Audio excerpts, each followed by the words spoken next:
You move over to the Oh my attack. Falarin days. Balogun is Of going. course. Yes. Diego Luna, I think we all agree, is going. Yes. I'm gonna be real with you. I know people can't see the list right now, and we'll go through it in a second. But everybody on this list is going except Ajiman for me.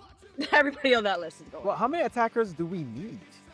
Because I have 7 on mine. I Okay. had 8 defenders, 8 midfielders, 7 attackers, 3 goalkeepers for a 26-man squad. Assuming it's a 26-man squad. right. So Ricardo Pepi, Christian Pulisic, Josh Sargent, Tim Weah, Haji Wright, and do we think Patrick Agamang is going on that plane?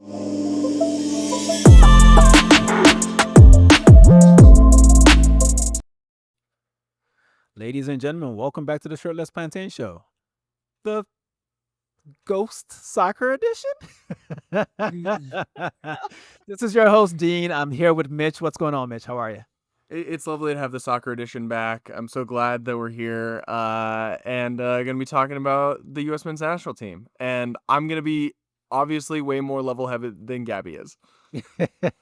And as Mitch has mentioned, Gabby, how are you? It's time for me to complain about something that's not Arsenal. Oh joy. I'm sure you're ecstatic about that. So the U.S. men's national team just finished, I suppose, finished second in the Gold Cup. So that means Mexico now has 10 of them things, and the U.S. has 7. I don't like that gap, but it is what it is. You could argue that karma settled the result, or you could just argue that Mexico's first team is way better than America's second team. You know, it depends on how you want to view that stuff. But we're here to sort of talk about how the team did in the tournament, review their performances, and look ahead to the World Cup in 2026 that will be hosted by the US, Mexico, and Canada. Want to see who's getting on that plane, even though there's no plane. Hi, Pib. Hi, So Pib. we will start with Gabby. Did you watch the final? I watched half of the final because once I seen that go in, I knew what was about to happen. I knew what was about to happen, and I said, "No, I'm at peace." I've been crashing out all summer over Arsenal. I was not about to crash out about the U.S. men's national team. That is understandable. That is understandable. Mitch, how about you? Did you watch the full 90? I watched full 90, yeah. Okay, so what did you make of what you saw? It looked like Mexico were very, very dominant in that game, and they probably deserved to win it despite the complaints Pochettino had after the game. Yeah, I think that's fair. I think that on paper, Mexico is the better team, and in practice, Mexico is the better team. Which is why when I was watching it, I really wasn't that upset. It's always fun watching a team with like lower expectations because a thing like that won't upset you as much because it's much easier to watch that game and be like, yeah, I mean, we got that early goal that was fucking sick, and then after that, Mexico were way better than us and pretty much deserved it. Other than I still don't know how handballs work. I've been on the record on this podcast many times. I don't know how handballs work. I never will. Yeah, that's I understand Potch's frustration, but that's the reality. I don't know how that rule works. That's fair. I think the argument was that it was his natural falling motion. He had to support himself somehow, and he contacted the ball. I think it's the same sort of thing Odegaard got away with at Anfield 2 seasons ago. True. Be a man and fall on your face.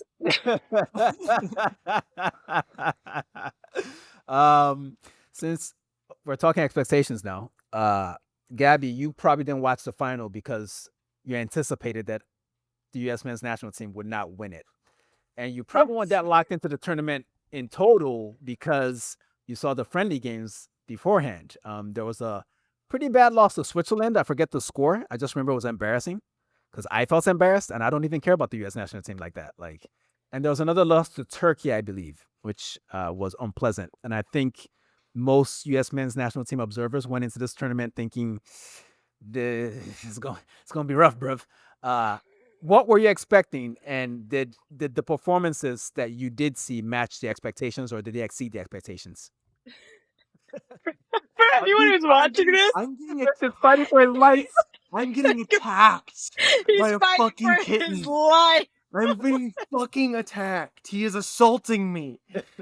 Jesus Oh my Christ, God. dude.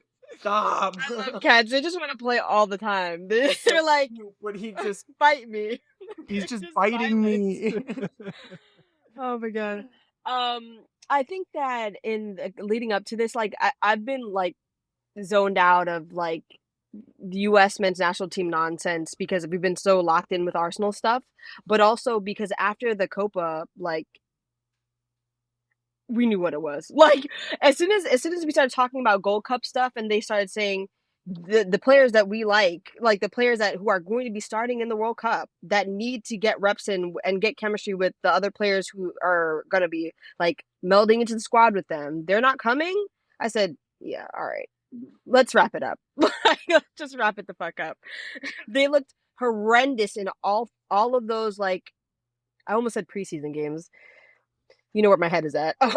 In all of those games before the Gold Cup, like in all of those friendlies, I was just like, what is our style of play? Like who's our best 11? Like what am I watching? Like genuinely. I mean, I know we're gonna do stocks up, stocks down later on in like this pod, but like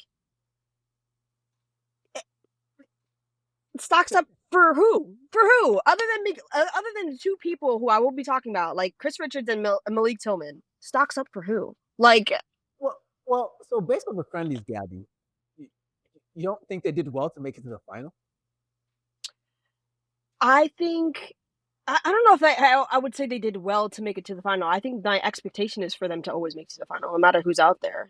I'm gonna be real with you. Like B team, C team, I'm expecting the U.S. Like the talent pool is deeper than the talent pool for everybody else, other than Mexico and right now Canada.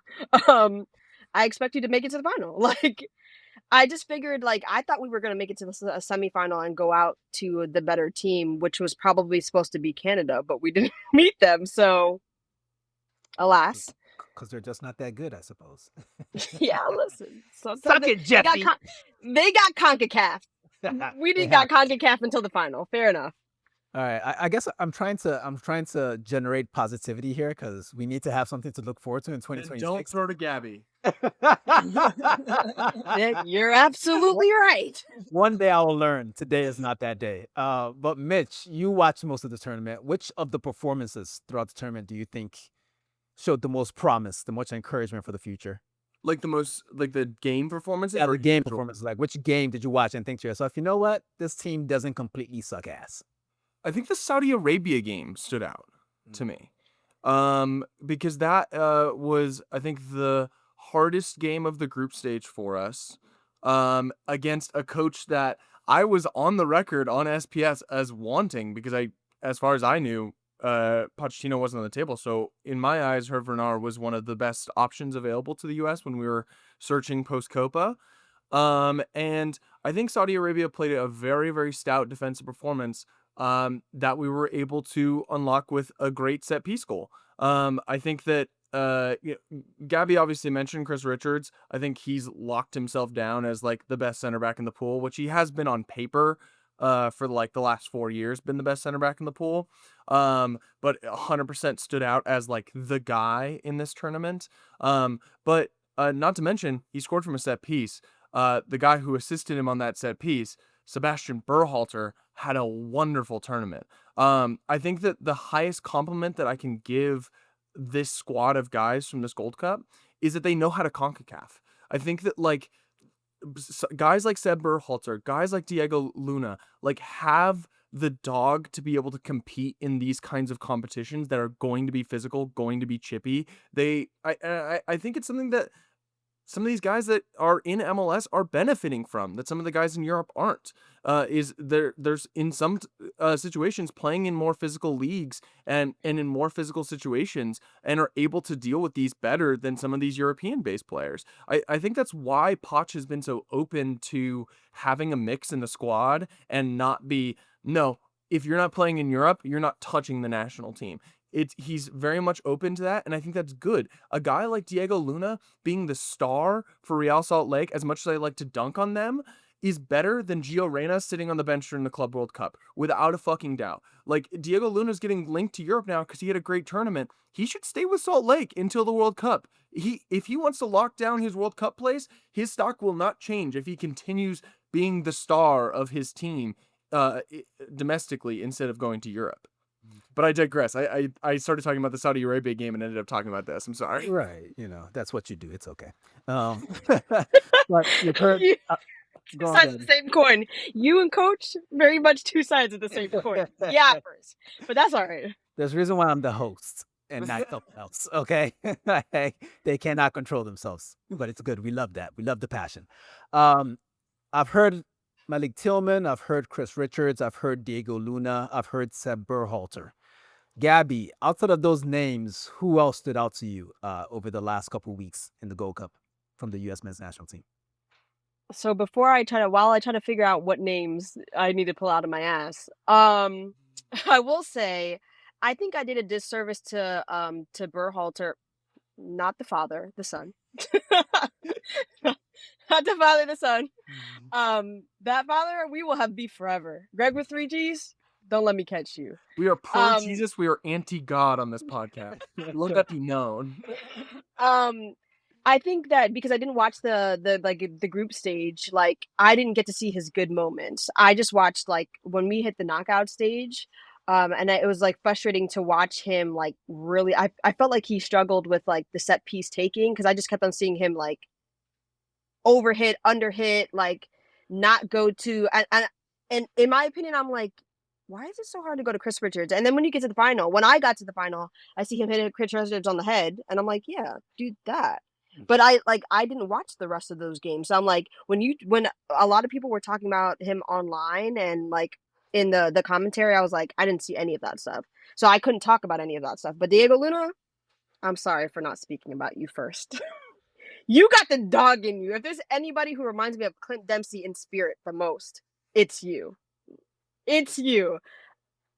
Stocks up all the way up. All the way up.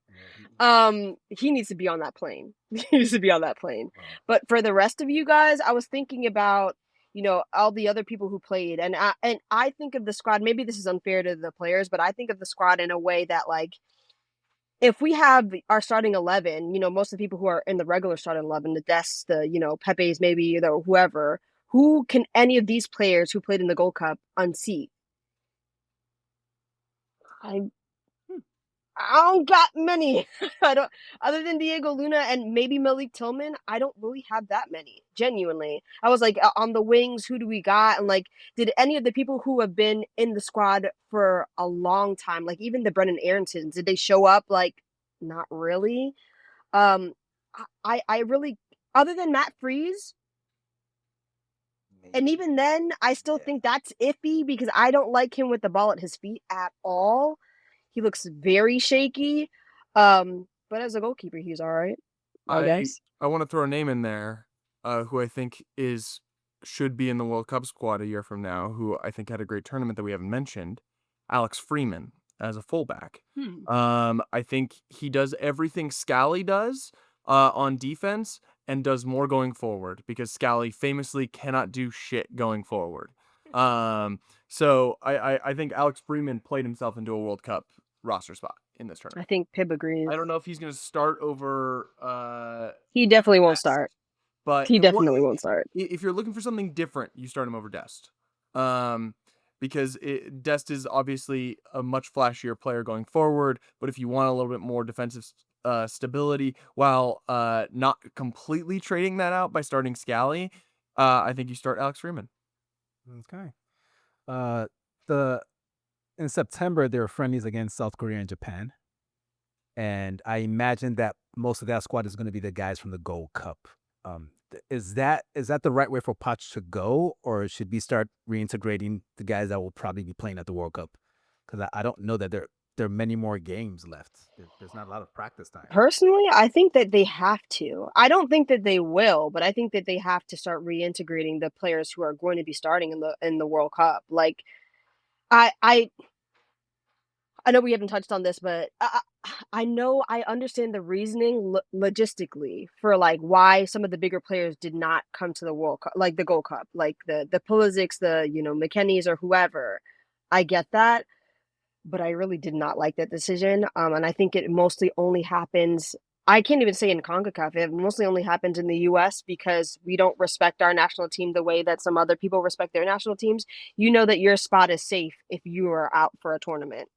Like it's as simple as that. Yeah, I think that the U.S. federation hasn't taken the Gold Cup seriously in like 4 years. Like we haven't sent our A squad to the Gold Cup since before Nations League existed. Nations League has been the time in which we've actually brought our best players in. And it's gotten to a point where let's be real, Gold Cup is our premier federations tournament, and this is not the CONCACAF of 6 years ago. There's so many good CONCACAF teams now. It like 6 to 10 years ago, it was just the US and Mexico as the only competent CONCACAF teams. That is no longer the case. We do not have to play in like Copa America to get a real run out against good teams, because Panama's a legit team. Jamaica's a legit team. Canada is a legit team. There's a lot of good teams in CONCACAF. So now this summer not taking it seriously after what the Nations League ended up being this year, of it just being an unmitigated disaster. If you're Christian Pulisic and you are supposed to be the face of our national team, you need to respect the competition that your country presides in. You can't just be like, no, I'll play in the European friendlies, but I don't give a shit about the Gold Cup. What do you mean you don't give a shit about the Gold Cup? You're fucking Captain America, I thought. Why are you not representing your country? I love when Mitch is like this. In a fucking tournament? You want to play in some European friendlies, but not in a fucking tournament? Well, to be fair, Mitch, he was there. He was present. He was in all the commercials. Right? Yeah, I don't count sure for was. But I mean, let's dig into this a little bit more before we move on to the next section. We've watched the Club World Cup go on at the same time as the Gold Cup, and there have been a lot of complaints about, player welfare and, the workload, and, Brazilian teams playing 70 games, Chelsea playing 60 games. Is it so wrong for the players to exercise their leverage to not pop up to get some rest, because they're not going to have another opportunity to rest before the World Cup? If it was a flat, Pulisic is just resting, he doesn't want to play, or like it's not that he doesn't want to play, it's just like he needs a rest. Yeah, fair enough. The fact that he came out and said, yeah, I really wanted to play in the European friendlies, but Poch is like, nope, I just want one team for the entire thing. And I think that's bogus, bro. Is like, man, what's the fuck? Like, if you're prioritizing a friendly against a European team over your fucking country's domestic competition, you're not taking this seriously, and you're not fit to be captain 100%. But he never He never was. He never was. Never was. Adams was the captain in the World Cup. The only reason he's not consistently the captain is because he's not consistently playing, because he's injured a lot. But that's an irritating thing to say. And then I also like Poch punching back of saying I'm not a mannequin. I like that we've got some spice there. I like that Poch is definitely like wielding his power a little bit, even though he hasn't had the most successful tenure so far as the manager. That's fair. He's definitely maintained his respect in my eyes. I don't feel like he got run over, even though he didn't get the players he necessarily wanted for this tournament. Gabby, real quick before we move on, in one-on-one combat, who do you think wins a fight between Christian Pulisic's dad and Mauricio Pochettino? Since American football parents cannot fucking behave themselves. Listen, I'm sorry to the white men out there who are Americans, but y'all can't fight. So like, they don't have to. They have guns. It's okay. Lots of guns. Go USA. All right, guys. Before we get out of here, we would like to take a crack at basically building a 26-man squad for the World Cup next year from the U.S. men's national team. We're a ways away, but I think we have a general idea of who is going to be on the proverbial plane. There's no plane to get on because the U.S. is hosting it. But we will start for that, because I don't know if we qualify. Well, we kind of have to be there since we're hosting, unfortunately. But let's start with the goalies. I count 4 guys in the pool right now. They're under consideration. I imagine the manager will take 3 of them. So I'll start with you, Mitch. Matt Freese, is he going or not? I have him missing in my 3. I thought his heroics during the penalty shootout were fucking awesome. But I was not very impressed with him outside of that penalty shootout. Yeah, that kind of matches what Gabby was saying earlier. So, sorry, Matt, we only have room for one Matt, which means that Matt Turner, Zach Steffen, and Patrick Schulte will probably be the three. Does that make That is sense my to you guys? three. I That's don't know. I hear the shout for Matt Freese missing out, and I wouldn't be surprised if he did. But Zach Steffen has still been like the question mark for me. Matt Turner is still our number one keeper. I don't care what commentary says. He's still going to be starting. Like it's and I think that Schultze has shown enough that he should be on the plane. I think Zach Steffen is the one that's the question mark because you're like he's been in the squad for so long. Like should we bring him just because he's been here, he's a veteran, whatever, or should we just take a chance on someone else who's coming up, well, who's actually played? before Stefan got hurt in camp, he was probably the best goalkeeper in MLS. And as a homer, I have to pick him as one of my three because he's a Rapid. But I do agree with you with what you're saying, and I think a lot of it just depends on how he recovers from this injury. That if he goes back to how he was playing last season, which was not very good, I think Freeze gets the nod ahead of him without a doubt. So, so that last spot is between Freeze and Steffen to you guys. I think so. I agree. Hmm. Yeah. Fascinating. All right, let's talk some defenders. We have Serginho Dest. Playing or no Absolutely. playing? Absolutely. He's gonna be a starter. Undoubtedly. Okay. Alex Freeman got a mention earlier. Playing or no playing? I think he'll be on the plane. Yeah, I think he'll be on the plane. Not bad for an MLS player. Mark McKenzie. I don't know who the fuck he is. Does he still play for Toulouse? I think so, yes. Okay.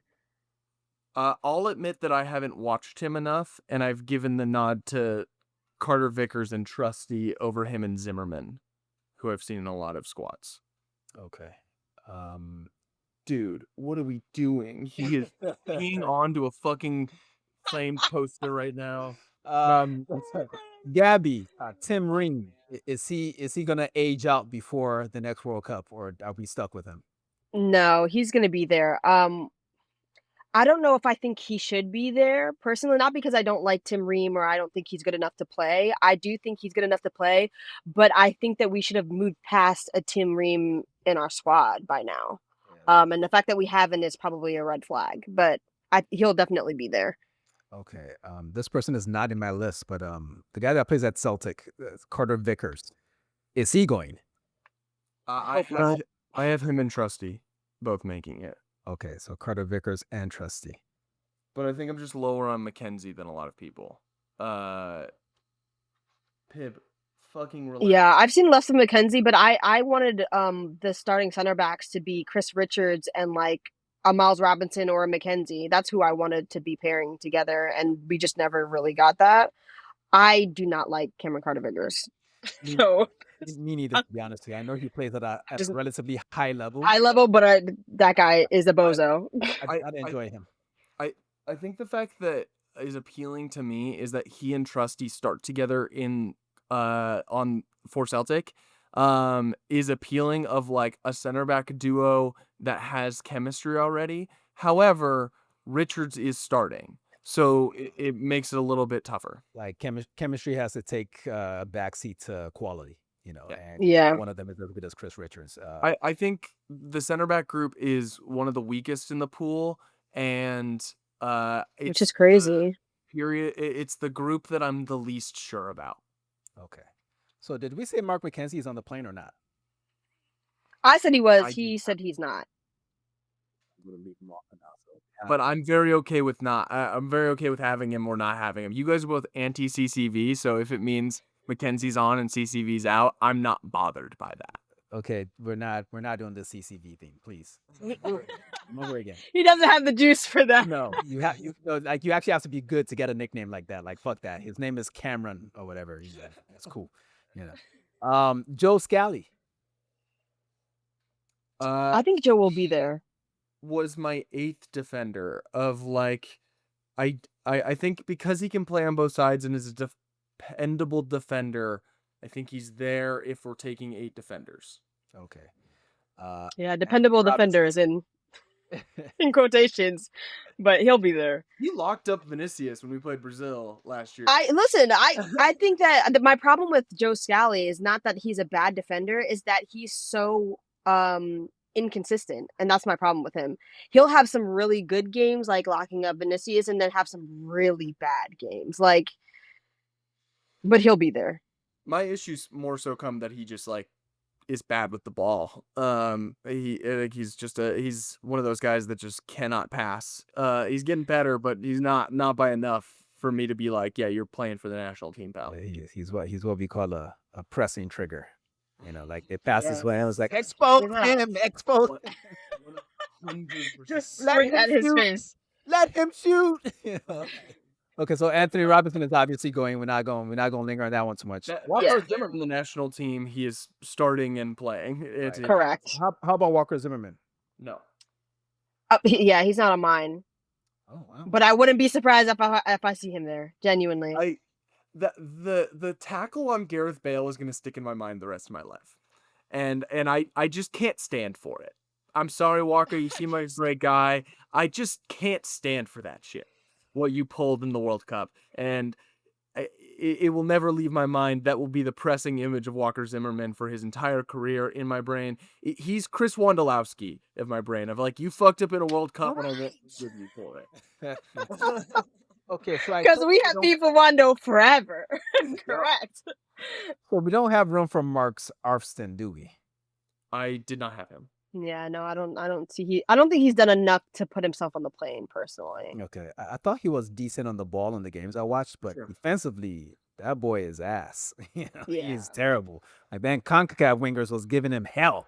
Yeah, I just feel like especially if we're the talent pool in the US, if you're gonna like have to trade off on something, I would rather you be like Desk, like you're really good in the attack and you're kind of iffy in the defense, or you're really good defender like Anthony Robinson, and he just happens to be a really good attacker too.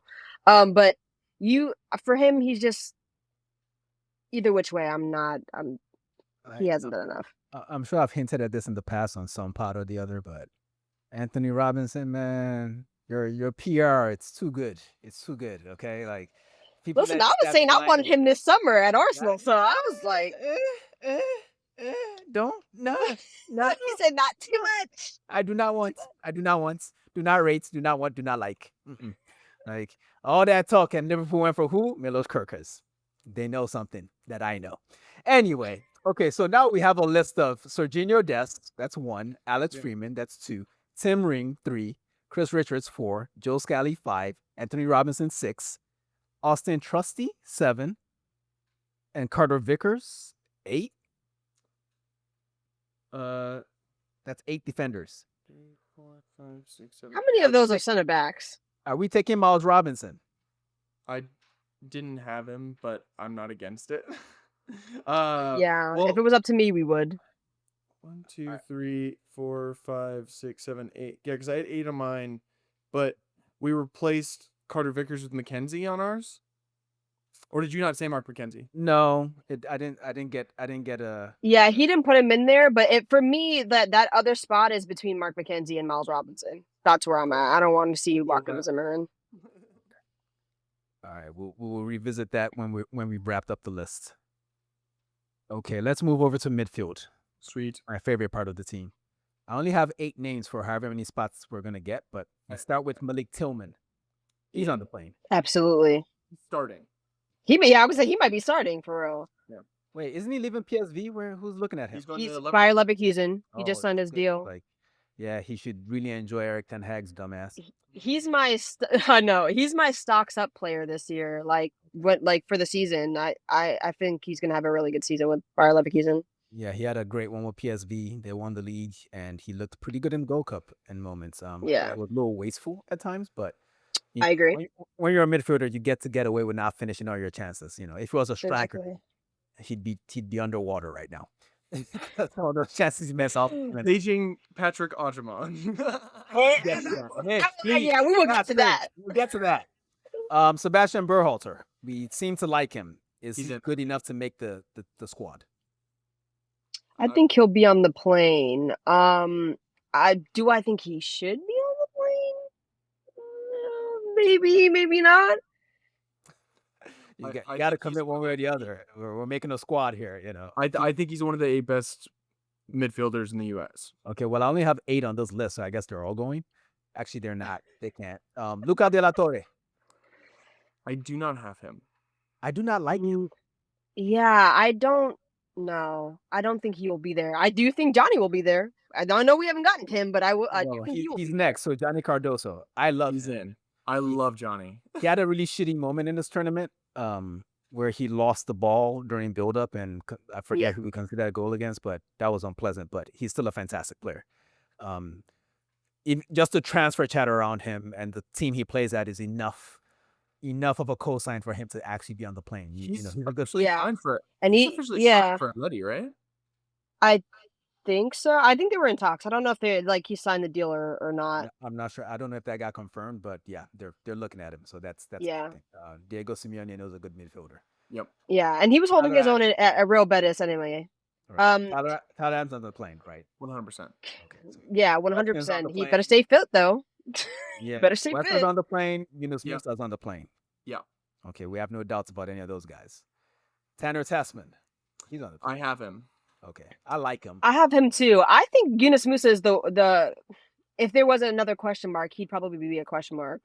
Interesting. I think that this season was horrendous for him with AC Milan. He looked horrible. And Sal did not take to him at all. And wherever he goes next, Musa, wherever he goes next, he really has to play well, like genuinely. Well, he really just has to play, cause that too. He just has to play, but he got a lot of minutes, so all right.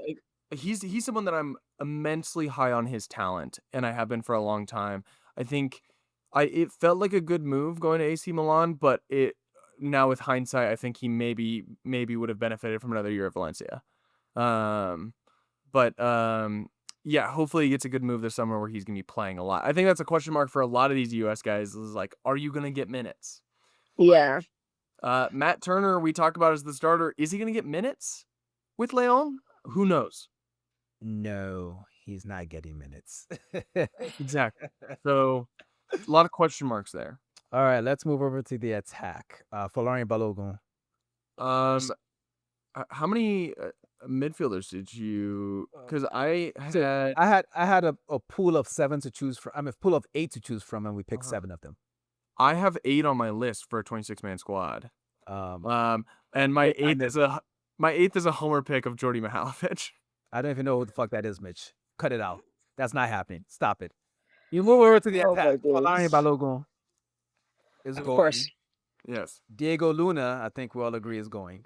Yes. I'm going to be real with you. I know people can't see the list right now, and we'll go through it in a second, but everybody on this list is going except Ajiman for me.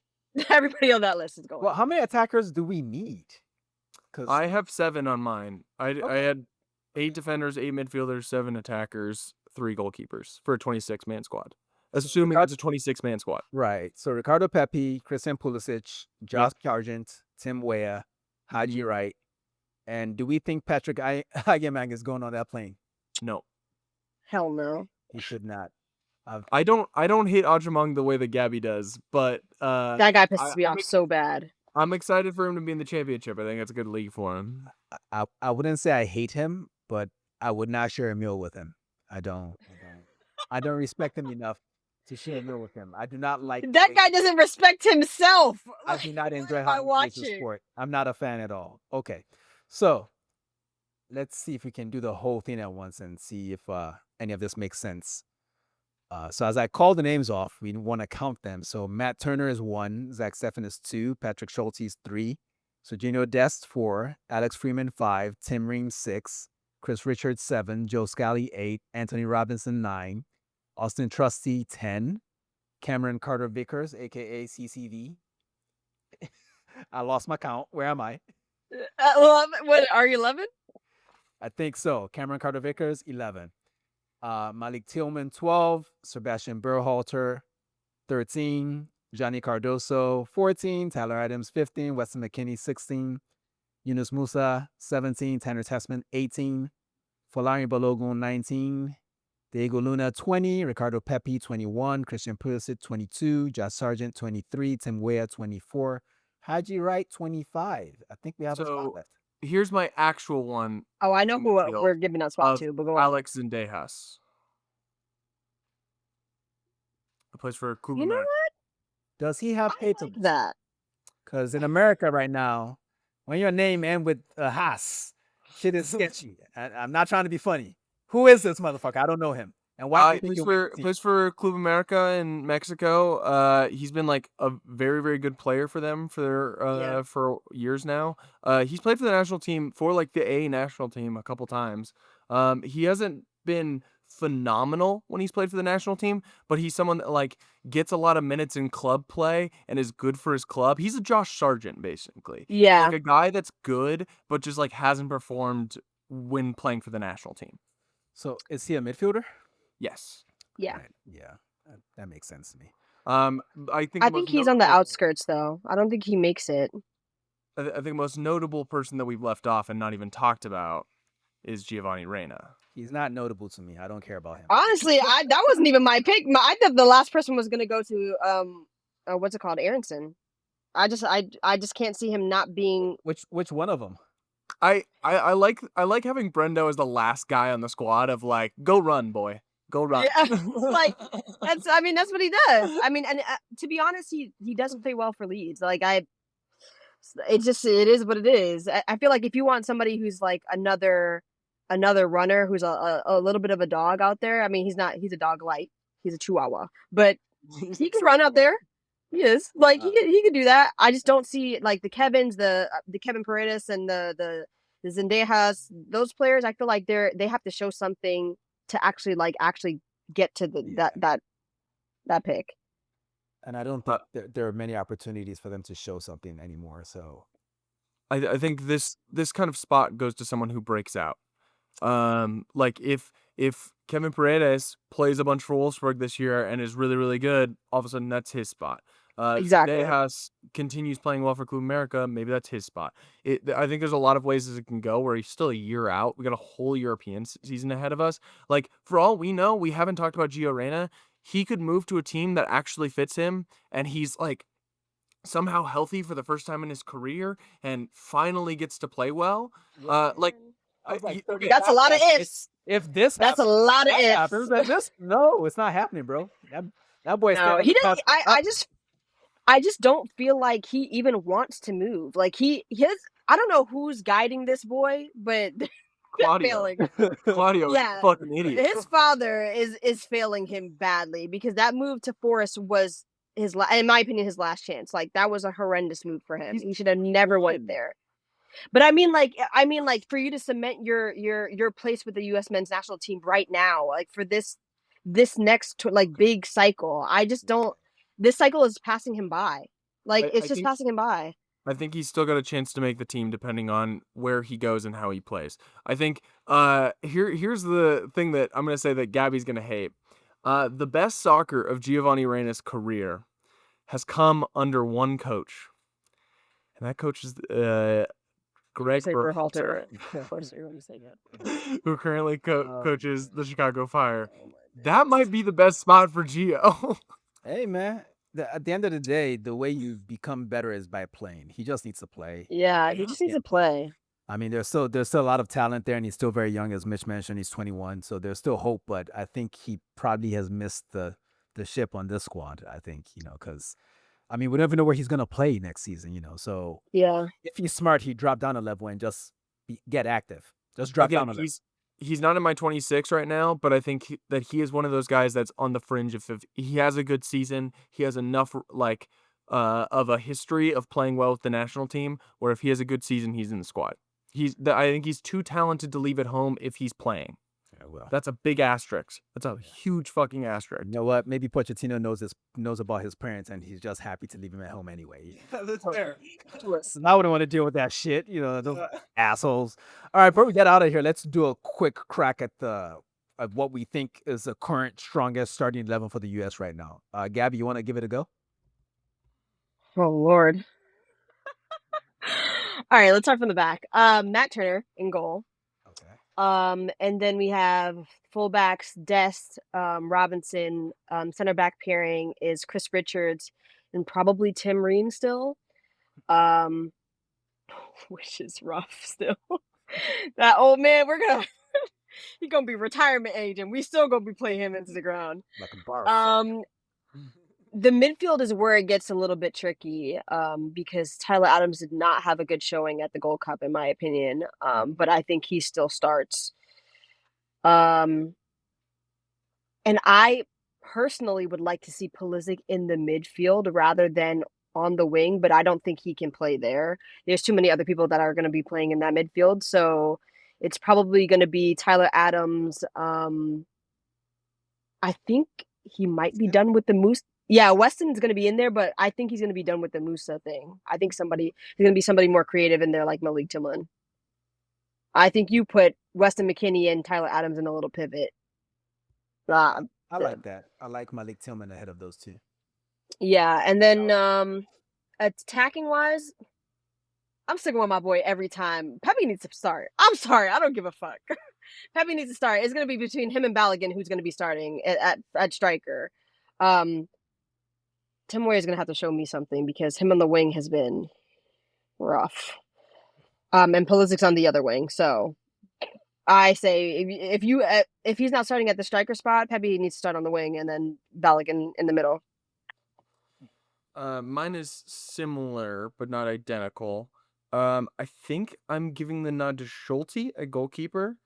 Same back line, so Des, Robinson, Ream, Richards. Same midfield of Adams, McKennie, and Tillman. And then I think in attack, I agree. I think I need to see a little more out of Weah for me to lock down his starting spot. And I think I was so impressed with Diego Luna. I'm going to go with Luna, Pulisic, Pepe. I like it. I like that. I like that. Yeah. I was going to ask because I wanted us to talk about Luna one more time. Who do you think is the first attacker off the bench? Because Gabby didn't start Luna, but now that Mitch is starting him, I'm like, yeah, I'm fucking with that. So who do you think is the first guy off the bench? Because we're talking about Pepe playing, but works so well off the bench.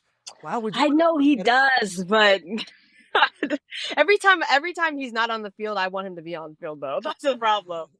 I do. Yeah, if he's not, Ricardo Pepe. That's one of those things that Gabby and I agree on, where it's like Kai Havertz, Ricardo Pepe. Yeah, that's my boy. He's the first person off the bench for me every time. Okay, all right. Well, this has been more fun than it deserved to be because this team still sucks. As far as I'm concerned. I mean, I was gonna say before we go, just because I want a little reflection. I pulled up because I'm a psycho. I pulled up what our squad was the last time we were at the World Cup. That 2022 squad.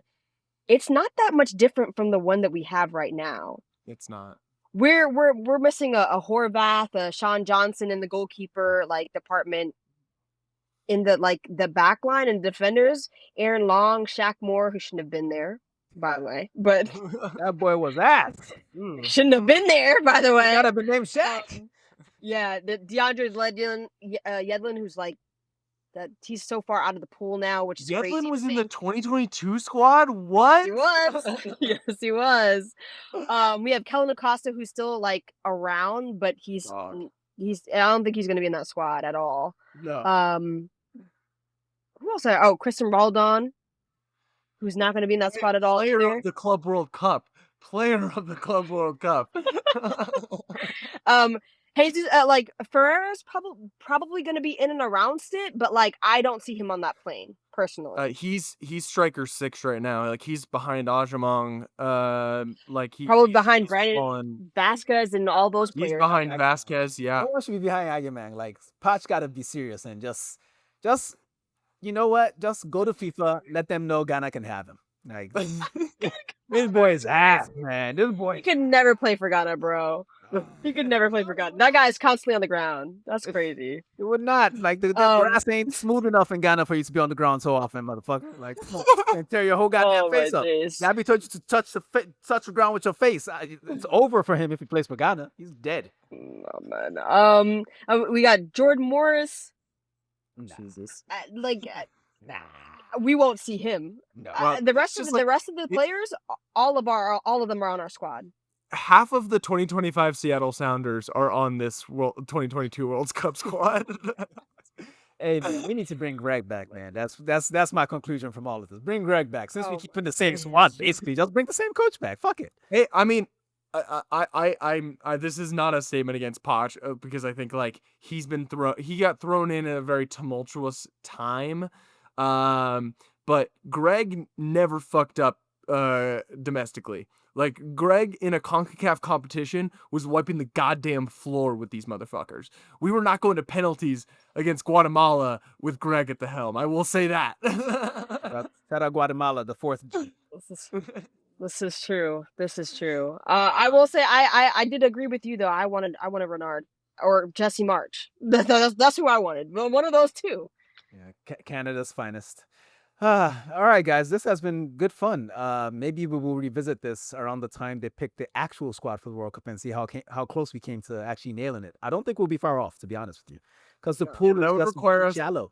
The pool is shallow. That's gonna require us to like go back in the archives and check our work, and all of us are too lazy for that. Let's be so fucking real. Well, it is my job, so I might do it. We don't record a lot of U.S. men's national team focused pods, so this will be easy to remember. But thanks for hanging out, guys. I really appreciate it. This has been fun. You know what's to tell the people? Peace. Hey folks, this is Dean from the Shirtless Plantain Show. Don't forget to subscribe, comment, and follow us on all our socials. You can see them right beneath our recordings in every video. Thanks again, and see you on the next one.